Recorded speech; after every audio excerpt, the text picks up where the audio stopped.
دوستو، ایک پرانے اور بسیدہ مکان میں ایک غریب مزدور رہتا تھا۔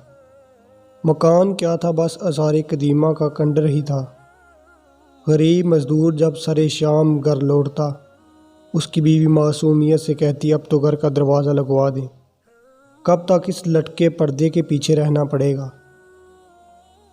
اور ہاں، اب تو پردہ بھی پرانا ہو کر پھٹ گیا ہے، مجھے خوف ہے کہ کہیں چور ہی گھر میں نہ گھس جائے۔ شوہر مسکراتے ہوئے جواب دیتا ہے، میرے ہوتے ہوئے بھلا تمہیں کیا خوف، فکر نہ کرو، میں ہوں نا تمہاری چوکھٹ۔ غرض کئی سال اس طرح کے بحث و مباحثے میں گزر گئے۔ ایک دن بیوی نے انتہائی اصرار کیا کہ گھر کا دروازہ لگوا دو۔ بالآخر شوہر کو ہار ماننا پڑی اور اس نے ایک اچھا سا دروازہ لگا دیا۔ اب بیوی کا خوف کم ہوا اور شوہر کے مزدوری پر جانے کے بعد گھر میں خود کو محفوظ تصور کرنے لگی۔ ابھی کچھ سال گزرے تھے کہ اچانک شوہر کا انتقال ہو گیا اور گھر کا چراغ بجھ گیا۔ عورت گھر کا دروازہ بند کیے پورا دن کمرے میں بیٹھی رہتی۔ ایک رات اچانک چور دیوار پھلانگ کر گھر میں داخل ہو گیا۔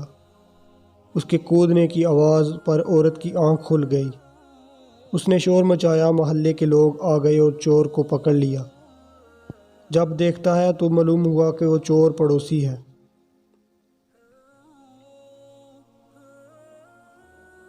اس وقت عورت کو احساس ہوا کہ چور کے آنے میں اصل رکاوٹ دروازہ نہیں، میرا شوہر تھا۔ اس چوکھٹ سے زیادہ مضبوط وہ چوکھٹ میرا شوہر تھا۔ شوہر میں لاکھ عیب ہوں، لیکن حقیقت بھی ہے کہ مضبوط چوکھٹ بھی شوہر ہی ہوا کرتے ہیں۔ ہماری شادی شدہ ماؤں، بہنوں اور بیٹیوں کو چاہیے کہ ان چوکھٹوں کی خوب دیکھ بھال کیا کریں اور اللہ کا شکر ادا کیا کریں۔